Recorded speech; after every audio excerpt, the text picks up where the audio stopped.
అన్న ఎక్కడన్నా అన్న కాకినాడ బ్రదర్, కాకినాడ వెళ్తాం. ఎలక్షన్స్ కోసం వెళ్తున్నారు? ఓటు వేయడానికే అండి, మా యువత అంతా ఓటు వేయడానికి వెళ్తుంది కదా. మరి ఏంటి బస్సులు దొరుకుతలేవు, రేట్లు పెంచేస్తారంటున్నా, నిజమేనా? లేదండి, ఫ్రాంక్గా చెప్పాలంటే 800 600 కూడా ఉన్న రేట్స్ ఒకప్పుడు, ఇప్పుడు 3000 పైగా ఉంది రేటు. ఇంత రేటు పట్టుకుని వెళ్ళాలా లేకపోతే ఇంకా ఆగిపోవాలనే ఆలోచనలో చాలా మంది ఉన్నారు. బట్ ఒక రెస్పాన్సిబిలిటీని బట్టి మేము అందరం వెళ్ళాల్సి వస్తుంది. ఎలాగైనా వెళ్ళాలి. జనరల్లో ఏంటి, మన ట్రైన్ అయితే జనరల్లో కూడా కష్టమైపోతుంది. ఇక బస్ కోసం వెయిట్ చేస్తున్నాం, చూడాలి. ఒక్కొక్కరు 4000 3300 3 పైన ఉన్నాయి చూడండి ఈరోజు అయితే. సో అలా కొంచెం కష్టంగానే ఉంది, మరి తప్పు ఫర్ ఆంధ్రప్రదేశ్. లేకుంటే వెయిట్ చేస్తున్నారు? లేదు, బుక్ చేసుకున్నామండి, బుక్ చేసుకున్నాము. కొంతమంది వెయిట్ చేస్తున్నారు, వెయిట్ చేసినా కూడా దొరికే ఛాన్స్ లేదండి ఇప్పుడు ప్రజెంట్. దొరికితే వెళ్ళడం, లేకపోతే ఉండిపోవడం. ట్రైన్ల పరిస్థితి కూడా అదే ఉంది. ట్రైన్ ఇంకా దారుణంగా ఉందండి. ఎందుకంటే మా వాళ్ళు వెళ్ళారు నిన్న, రిజర్వేషన్లో కూడా ఎక్కేసి పాపం వాళ్ళ కష్టాలు పడ్డారు. ఇంకా చెప్పడం అనవసరం అండి, చాలా చాలా దారుణంగా ఉందని పరిస్థితి. బస్సే బెటర్ దాని మీద. ఏపీలో పరిస్థితి ఏ విధంగా ఉంది ఎలక్షన్? అంటే ఎప్పుడూ లేనంత చైతన్యం వచ్చింది ఒక మాటలో చెప్పాలంటే. చాలా మంది ఇక్కడ నుంచి బయలుదేరారు హైదరాబాద్ నుంచి. వండర్ఫుల్ చేంజ్ అండి. ఎవ్రీ ఎలక్షన్స్కి వెళ్ళడం మంచిది. ఇప్పుడు చాలా చైతన్యం వచ్చింది.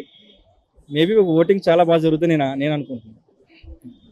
హైదరాబాద్ నుంచి ఒక 70% వెళ్ళిపోతున్నారు ఏపీకి. మరి దీన్ని ఏ విధంగా చూడొచ్చు? మంచి పెద్దే కదండి, మంచిదే కదండి.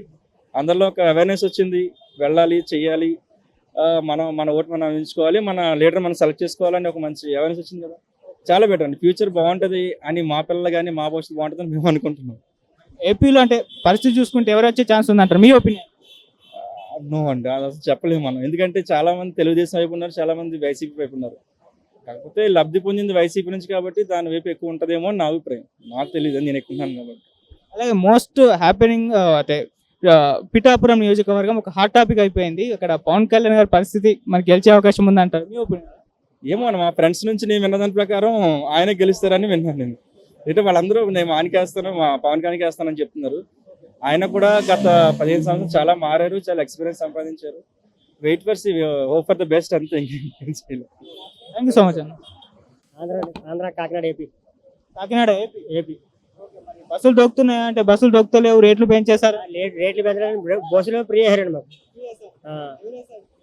జనసేన తెలియదు, టీడీపీ పార్టీ చేశారండి. బస్సులు అయితే మీకు ప్రాబ్లం లేదు? లేదండి, బస్సుల కోసం వెయిటింగ్ అండి మాకు. బస్సులు వస్తే వెళ్ళిపోవడానికి రెడీగా ఉన్నాడు, వెళ్ళి ఓటు వేసి రావడానికి. సో మామూలుగా మరి ఏపీలో పరిస్థితి ఏ విధంగా ఉంది? పరిస్థితి ఏ విధంగా ఉందండి, ఇప్పుడు ఎలక్షన్ వేసిన తర్వాత ఓట్లు ఎవరు వేస్తారని, ఎవరికి వెళ్తారని ఇంకా ఎవరు మనం నిర్ణయించలేం కదండి. ఇప్పుడు మనం ఓట్లు వేస్తాం బట్టి వాళ్ళ గెలుస్తుని బట్టి ఉంటుంది అంతే. మనమే దానికి ఏం చెప్పలేమండి. ఇప్పుడు మన చేతిలో ఏమి లేదండి అది. ఇప్పుడు భగవంతుడు రాసింది మనం ఏం చేయలేమండి. ఇప్పుడు ఎవరు ఏ టైప్ ఉంటారో తెలియదు. ఇప్పుడు నేను ఒక పార్టీకి వేస్తానంటాడు, వేరే పార్టీకి వేస్తానంటాడు. ఇప్పుడు అది అన్న ఎవరినైనా కనుక్కోవాలని అన్నా నోట్లో మాట కదండి. ఇప్పుడు అంతా డబ్బులో నడుస్తుంది. ఇప్పుడు ఎవరు డబ్బు ఇస్తే వారు ఊపి చూస్తారు. ఇప్పుడు అంతా జనం అందరూ ఇప్పుడు అంతా అలాగే ఉందండి. ఇప్పుడు పిఠాపురం అంతా అలాగే ఉంది. జనసేన అంటున్నారు, టీడీపీ అంటున్నారు, వైసీపీ అంటున్నారు. ఏది గెలిచేదని ఇంకా పూర్తిగా నమ్మకం లేదండి. ఇప్పుడు ఓట్లు వేసిన రావాలా ఇవ్వాలా, అప్పుడు తెలుస్తుంది ఏదైనా. మరి పిఠాపురంలో పవన్ కళ్యాణ్ గారి పరిస్థితి అంటే ఏముందండి, అది ఆయన డబ్బులు పంచితే వేస్తారంటారు, లేకపోతే లేదండి. ఇది టీడీపీ ఏమో వైసీపీ డబ్బులు పంచినారండి. TDP YCP పంచినారండి. ఇప్పుడు ఆ డబ్బులు బట్టి ఎవరు ఎలా ఉంటారో తెలియదు కదండి, మనం చూడలేదు కదండి. మనం వెళ్ళి చూస్తే ఇప్పుడు ఓట్లు వేసిన లెక్క మనకి ఎవరు వచ్చారో తెలుస్తుంది. ఇక్కడ ఎప్పటి నుంచి ఉంటున్నారు? నేను హైదరాబాద్ 12 సంవత్సరాలు బట్టి ఉంటాను. ఏం చేస్తారు? అపార్ట్మెంట్ దగ్గర ఉంటాను, వాచ్మెన్గా. ప్రతి ఎలక్షన్స్కి వెళ్ళడం, ఓటేసి ప్రతి ఎలక్షన్కి వెళ్తానండి, వెళ్ళి వస్తానండి. మామూలుగా ఎప్పుడు ఫ్రీ బస్సులు వేస్తుంటారు? లేదండి, మనం ఏ ట్రిప్ ఫ్రీ బస్ ఎక్కుతానండి. ప్రతి ట్రిప్ మనం ట్రైన్ మీద వెళ్తాం. ఏదైనా పని ఉంటే ట్రైన్ మీద వెళ్తాం, వస్తాం, మళ్ళీ వెళ్తాం, వస్తాం. ఇప్పుడు అంటే వేరే బస్సులో కూడా ట్రై చేస్తారా లేకుంటే వాళ్ళే వేసేస్తారు? వాళ్ళే వేస్తారు, మాకు ఫోన్ చేసి చెప్పారండి. చెప్పారండి, కాంటాక్ట్ నెంబర్ ఇచ్చారండి. కాంటాక్ట్ నెంబర్ ఇచ్చి మా లిస్ట్ రాసి పంపారండి. పంపితే మేము వచ్చామాట. బస్సు పలానా దగ్గరికి నేను ఉండేదేమో ఎక్కడంటే లెక్కడికొప్పాలి, ఎస్ఆర్నగర్ వచ్చా అంటే ఎస్ఆర్నగర్ వెళ్ళండి, ఎస్ఆర్నగర్లో మీకు బస్సు సీట్లు దొరికితే ఇక్కడికి వచ్చామాట. ఫ్యామిలీ అండి. ఏపీలో ఎవరు గెలుస్తారో మాత్రం చెప్పలేము ఇప్పుడు. ఏం చెప్పలేమండి. ఏంటంటే ఇప్పుడు ఏపీలో ఎవరు గెలిచారో చెప్పడాకే మనకి ఓట్లు వేస్తాం బట్టి ఉంటుంది. థ్యాంక్ యూ సో మచ్ అన్న. ఎక్కడన్నా? మాది పిఠాపురమే. ఇప్పుడు హాట్ టాపిక్ అయిపోయింది మీ నియోజకవర్గం. మరి బస్సులు దొక్కుతున్నాయా పిఠాపురానికి? లేదా? మాకు బస్సులు రోజుకి ఎంత ఇన్ని బస్సులు వేస్తారు నిన్నటి నుంచి. అటు వైసీపీ వాళ్ళు వేసారు, ఇటు జనసేన వాళ్ళు వేసారు. మరి బస్ టికెట్ రేట్లు అంటే మిగతా వాళ్ళకి పెంచారు అని చెప్తున్నారు, బస్సులు దొరుకుతలేవు, ట్రైన్ టికెట్లు కూడా దొరుకుతలేవు అని. ఏమీ లేదండి. రిజర్వేషన్ చేయించుకున్నారు, బస్సులు ఇచ్చే వాళ్ళకి బస్సులు ఇచ్చారు. టికెట్ల రేట్ల విషయం ఇప్పుడు వచ్చి మా చెవిలోనే పడలేదు. మాకు ఇప్పుడే ఒక 1 వీక్ నుంచి చెప్తా ఉన్నారు, బస్సులు వేస్తాం మీకు రావడం కంఫర్ట్గా ఉంటుంది అది ఇది అని చెప్పారు. మరి పిఠాపురంలో పరిస్థితి ఏంటి అంటే ఇప్పుడు హాట్ టాపిక్ అయిపోయింది మీ నియోజకవర్గం, వంగా గీత గారు వర్సెస్ పవన్ కళ్యాణ్ గారు. మరి మీ ఒపీనియన్ ఏంటి, ఎవరికి? మా ఒపీనియన్ ఎలా చెప్పమంటారు మీరు? మాకైతే పవన్ కళ్యాణ్ అనే ఫ్యాన్స్ ఎక్కువ అక్కడ. మాకు పిఠాపురం మండలంలోనే పవన్ కళ్యాణ్ ఫ్యాన్స్ ఇప్పుడు కాదు, గత 10-15 ఏళ్ళ బట్టి ఆయన ఎప్పుడు నుంచి ఉన్నాడు అప్పటి నుంచి ఫ్యాన్స్ ఎక్కువ. మా నాన్న కూడా ఆయన ఫ్యాన్సే. అయితే పవన్ కళ్యాణ్ గారికి ఇస్తున్నారని చెప్తున్నారు మా ఫ్రెండ్స్ అయితే ఛాన్స్. మా ఊటి ఎవరికి ఇస్తున్నది మేము చెప్పము. గెలిచే ఛాన్స్ అయితే 50-50 ఛాన్స్ ఉంది ఇప్పుడు నిజం చెప్పాలంటే. నిన్న జగన్మోహన్ రెడ్డి గారు పెట్టిన మీటింగ్ విషయం ప్రకారం అయితే ఇప్పుడు నిన్న డిప్యూటీ సీఎం ప్రకటించారు వంగా గీత గారికి. అప్పుడు 50-50 ఛాన్స్ ఉంది. అటు పవన్ కళ్యాణ్ గారికి చెప్పలేము, ఇటు వంగా గీత గారికి చెప్పలేము. మరి ఏపీ ఆంధ్రప్రదేశ్ లో పరిస్థితి ఏ విధంగా ఉంది, కూటమి అంటారా వైసీపీ?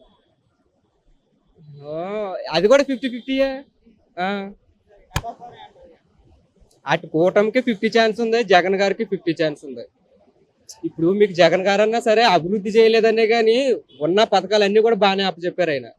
ఇప్పుడు కూటమిలో వచ్చినా సరే చంద్రబాబు నాయుడుకి ముందేసి స్టెప్ పెట్టి అభివృద్ధి మీద పెట్టి రాజకీయం చేయలేదు ఆయన. ఇప్పుడు ఈయన ఏం చేశాడు, ప్రజలకు కావాల్సిన అన్ని సమకూర్చాడు కానీ అభివృద్ధి చూడలేదు. ఇప్పుడు మీలాంటి వాళ్ళు మాలాంటి వాళ్ళు యువత ఉన్నారు, జాబులు లేవు. హైదరాబాద్, చెన్నై, బెంగళూరు ప్రతి ఊరికి వెళ్ళాల్సి ఉంటుంది. అదే ఆంధ్రాలో ఈ క్యాప్టెన్సీ ఉండి ఒకే క్యాప్టెన్సీ ఉండి ఒకే విధంగా డెవలప్మెంట్ అయ్యి ఉంటే ఒక విధంగా ఉన్ను. అయితే మాకు కూడా అక్కడ పవన్ కళ్యాణ్ గారు వస్తారని 50 ఛాన్స్ చెప్పారు, పవన్ కళ్యాణ్ వస్తారనే చెప్తున్నారు ఎక్కువ చేత. గీతమ్మ చాలా ఊరికి అయితే మాకు సపోర్ట్ ఎక్కువ. మా వాళ్ళు విధంగా ఏదన్నా వెళ్ళి మిడ్ నైట్ దాటి ఒక విషయానికి వెళ్ళి అడిగినా ఏ పని గురించి వెళ్ళినా ఆవిడైతే చేసి విధానం మనిషే. అలాగే అందరూ ఓట్లు వేయడానికి అందుకే వెళ్తున్నాం. మరి బస్సులు పెట్టారు మాకు కూడా, అందుకే ఇప్పుడు వస్తుంది. మా ఊరోళ్ళ వరకు మేము వెళ్తున్నాం.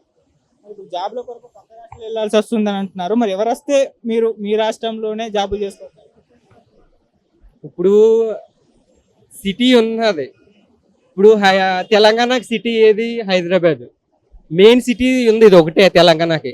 కానీ ఆంధ్రప్రదేశ్కి అదే మాదిరిగా మాకు 6-7 సిటీలు ఉన్నాయి. వైజాగ్, తిరుపతి, విజయవాడ, రాజమండ్రి, ఇలా కాకినాడ, అలాగే కడప, ఇవన్నీ కూడా పెద్ద పెద్ద మెయిన్ మాకు.